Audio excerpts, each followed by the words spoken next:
Tiga. Assalamualaikum warahmatullahi wabarakatuh. Yang saya hormati Ibu Wei. Jadi saya sedang melakukan observasi yang merupakan tugas dari salah satu tugas yang saya akan penuhi dan saya penuhi perihal dengan tugas observasi simulasi supervisi guru yang di sini adalah lampiran 8 tentunya. Nah di situ ada 3 poin, ada 2 poin kegiatan. Yang pertama ada tahapan observasi, kemudian ada observasi, nanti ada post observasi. Nah yang pertama di sini adalah para observasi, di mana yang tagihannya adalah untuk menilai atau mengobservasi instrumen seorang guru namanya Pak Rusdianto SPD, guru mata pelajaran biologi, yang dalam hal ini akan saya observasi adalah perangkat RDP beliau yang perihal nanti item-item di sini, kemudian akan saya isi berdasarkan tuntutan dari atau indikator penilaian dari observasi.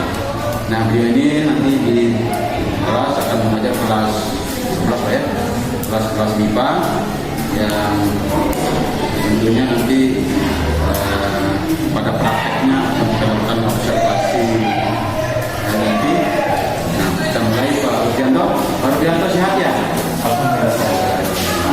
Mungkin di sini saya coba kembali kelas yang ada itu kan kelas 11 ya, kelas MIPA.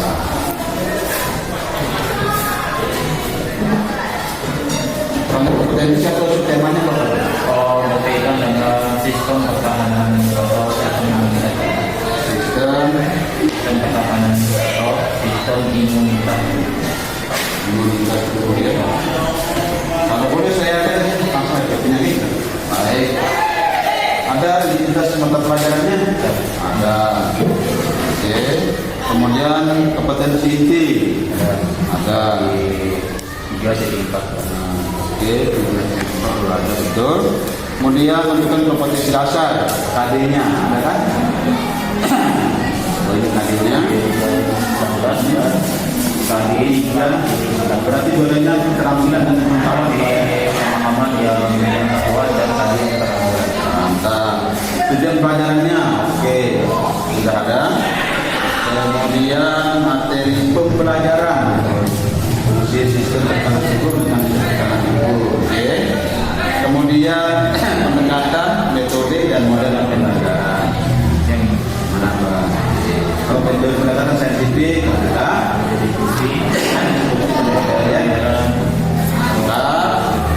kemudian medianya Pak, medianya nanti untuk akan dijadikan gambar seperti ini atau video. Nanti siswa diminta untuk mengamati berkaitan dengan model pertahanan tubuh. Jadi akan dijadikan gambar. Oke, tapi tidak tertuang dalam itu ini. Oh gitu. Media, oke. Kemudian sumber belajarnya, belajar buku kan, sumber belajar belum ada. Oke, apa-apa.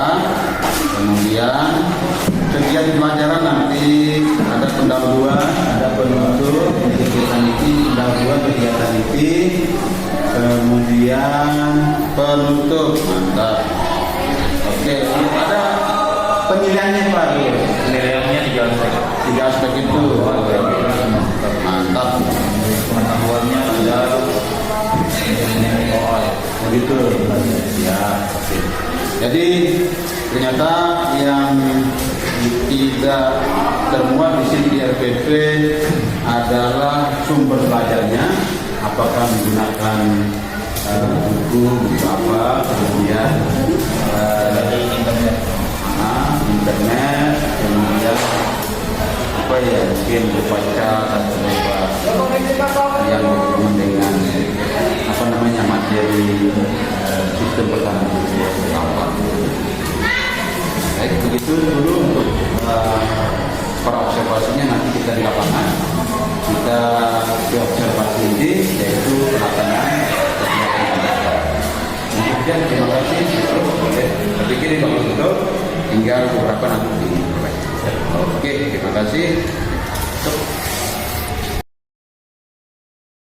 Dia semuanya, kita akan mulai pembelajaran pada siang hari ini.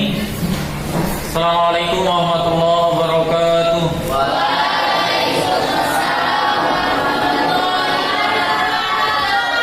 Agar kegiatan pembelajaran kita bernilai pada sisi Allah Subhanahu wa taala, marilah kita mulai pembelajaran ini dengan sama-sama melafazkan kalimatullah al-basmalah.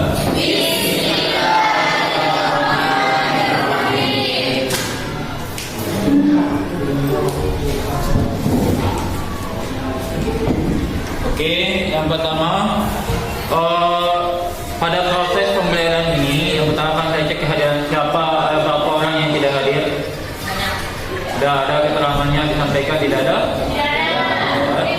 Sudah.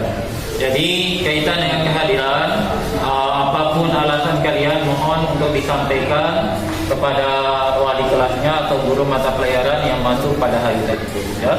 Kemudian pada pertemuan kali ini kita akan melanjutkan materi berkaitan dengan salah satu sistem yang memiliki peran amat vital dalam tubuh kita, ya, yaitu berkaitan dengan sistem imunitas atau bahasa lainnya adalah sistem peta.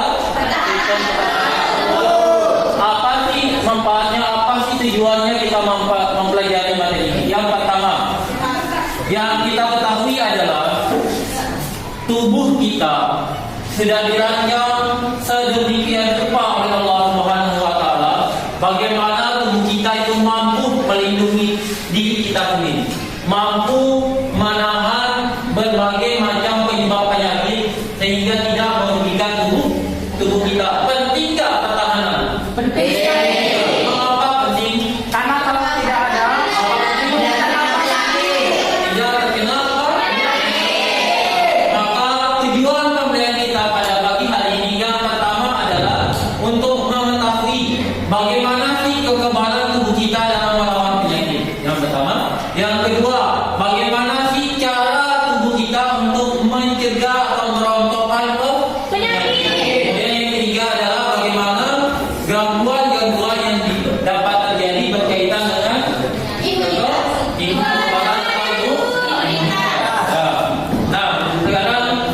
kita lihat sekeliling kita. Pernah kalian perhatikan orang sakit? Pernah. Perhatikan berapa banyak teman kalian yang perlu kembali banyak. Nah, sekarang pertanyaannya, sekarang kalian sedang berada di atas meja, meletakkan tangan di atas meja. Kalian yakin tak bersih? Yakin tak?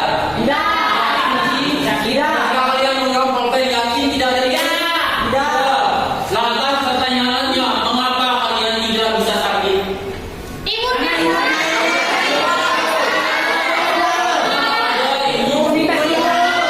Maka selanjutnya yaitu pertahanan lapisan kedua. Pertanyaannya adalah, mengapa harus ada pertahanan lapisan kedua? Yang hati-hati. Pertahanan pertama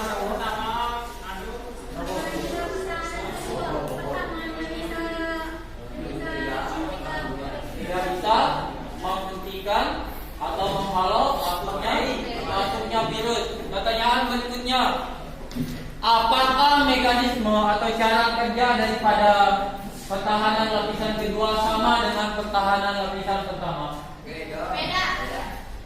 Sama atau beda? Beda. Ya, mengapa demikian? Mana yang dibuat? Kedua. Yang kedua, mengapa demikian?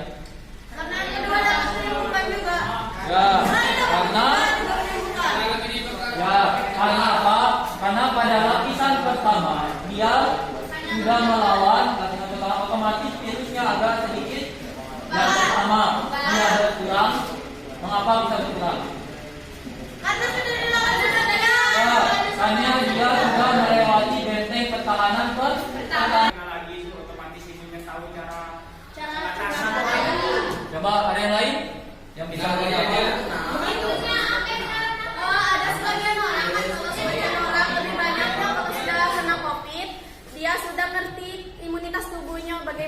buat cegah COVID itu biar mati. Terus kalau misalnya ada juga sebagian orang yang imunitas tubuhnya belum kenal bagaimana COVID itu masuk ke dalam tubuhnya, makanya ada yang terserang penyakit lagi, ada yang bisa kebal, tapi kebanyakannya sudah kebal kalau sudah kena satu kali. Ya, gitu ya. Jadi begini, ketika ada nggak dia dapat meningkatkan imunitas dengan penerapan ini? Ada. Bagaimana?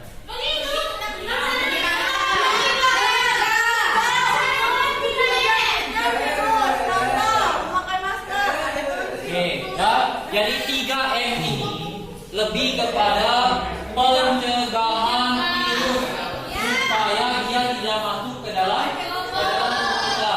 Kalau dia diperhatikan dari omongan ya. Kalau seandainya dia sudah kalian cegah, maka otomatis imun kita tidak perlu bekerja untuk melawan virus. Karena apa? Sudah dihancurkan. Yang pertama dihancurkan oleh sabun. Kemudian jaga jarak. Ada nggak kalian terkena percikan air liur?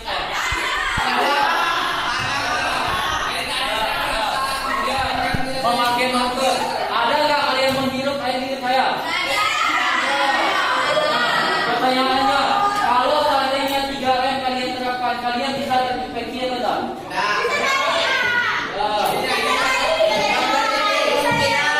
Bisa jadi terinfeksi. Potensi untuk tidak terinfeksinya lebih pertanyaannya tadi, bagaimana dengan imunitas? Saya nanya. Ya, sekarang kita masuk. Saya nanya itu kan cara meningkatkan imunitas. Sekarang kita bukan mencegah. Nah, sekarang sistem imunitas butuh nggak penguatan? Butuh. Bagaimana cara kita kuatkan?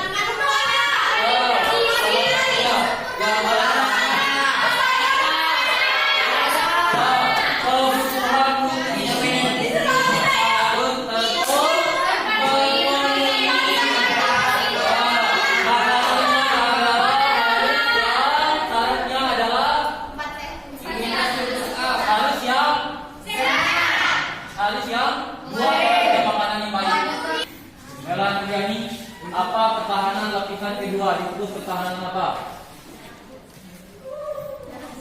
Coba lebih keras. Darah putih.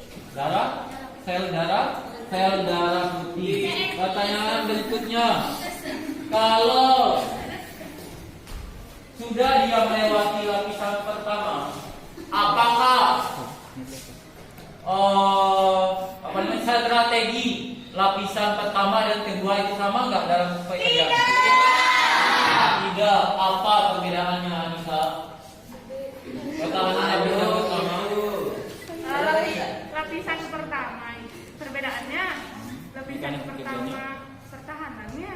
Ya, bagaimana perbedaannya dalam melawan virus?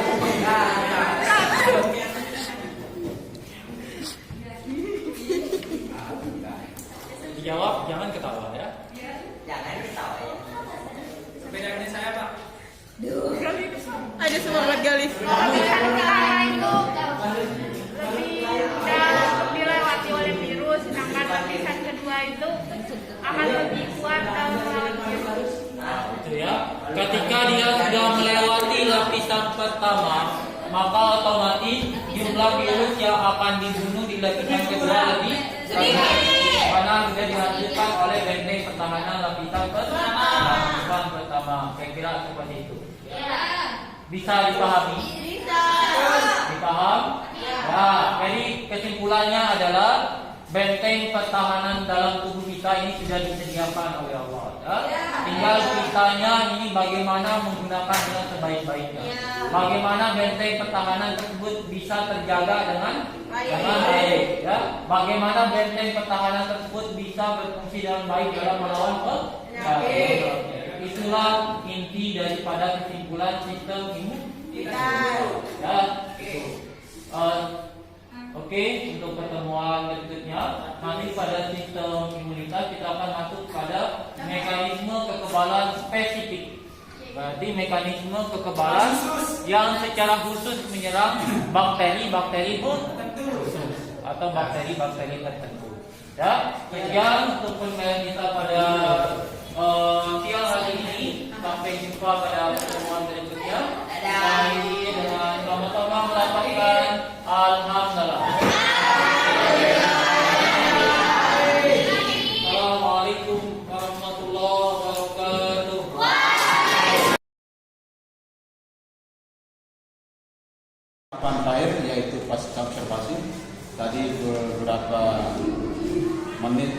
kita ikuti di kegiatan itu yaitu pembelajaran.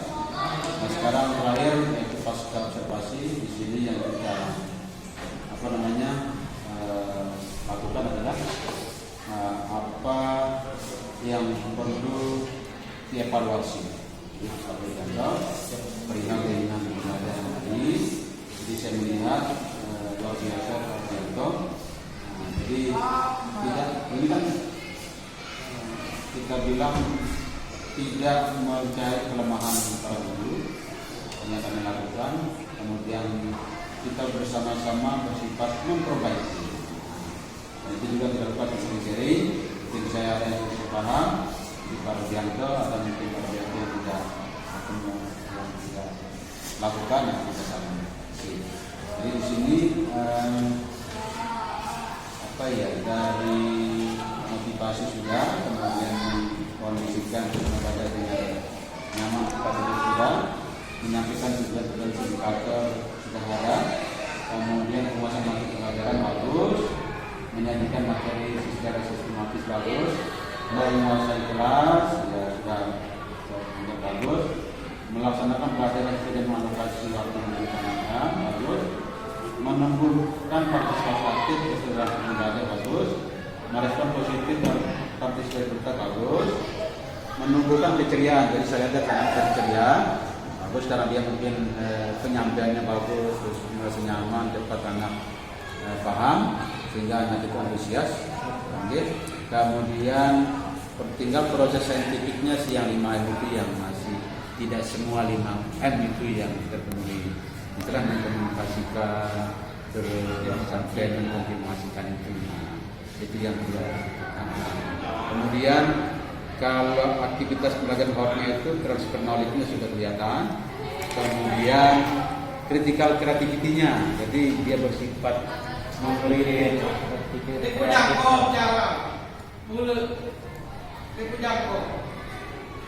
Nah itu mungkin karena mungkin suasananya perlu dialokasikan dia lebih banyak. Kemudian problem solvingnya biasanya kasih dia materi, dia kritis menanggapi, kemudian dia ketemu dengan masalah, dia mulai mencari solusinya. Nah seperti Pak itu jadi kemarin kan, itu yang kelihatan.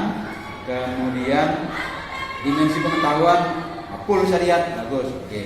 Kemudian menunjukkan keterampilan dalam penggunaan media belajar, menunjukkan keterampilan dalam penggunaan ini sudah media belajar, terampil media belajar digunakan. Kemudian menunjukkan keterampilan dalam penggunaan sumber belajar, pada buku ada beberapa sumber belajar bagus. Kemudian melibatkan peserta dalam memanfaatkan media ini yang tidak kelihatan. Nah, mungkin kepada meminta siswa mengelahkan video. Nah itu ya, katakanlah maju dia ya. Oke, jelaskan maksudnya apa, kebagian kan. Oke. Kemudian melaksanakan penilaian sikap, itu yang tidak kelihatan. Nah, katakanlah anak-anak itu dikondisikan dia bisa bergotong royong, dia bisa bertanggung jawab terhadap pekerjaan. Mungkin di situ yang dilihat ya, yang di skenario kan adalah bentuk kelompoknya. Kemudian melaksanakan dengan pengetahuan tadi sudah, hanya yang belum kelihatan keterampilan. Kemudian menggunakan bahasa lisan sudah bagus, mungkin bahasa tulis dan baik yang benar, yang kita anggap karena sudah di media. Memfasilitasi peserta menampung materi belajar yang diikuti, melakukan refleksi proses materi pelajaran. Jadi saya melihat, saya ternyata tertantang dengan role play Pak Agus. Model role play itu kan seperti imunitas nih. Jadi ada sebagai manusia, ada sebagai kelompok manusia yang sebagai profilnya. Nanti dia ada terus kelompok belakangnya itu kelompok kedua, itu lapisan kedua, lapisan ketiga itu kelompok manusia. Nah, masuk penyakit nih. Jadi masuk penyakit, kembus ini yang lapisan pertama. Ada kekuatan kedua gitu, yang namanya. Itu dia. Role play-nya ternyata itu dia bisa dapat kan. Jadi itu saja. Saya melihat yang bertanya menjawab memberikan tanggapan itu. Dia enggak colongan nih.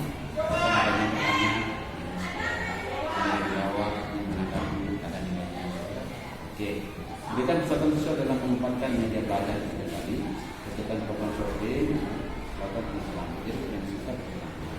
Jadi saya tidak melihat kelemahan pasien, mungkin terlewat ya. Jadi kalau begitu Pak Mas. Ini kan oke, mungkin kita terus terima kasih di atas partisipasi.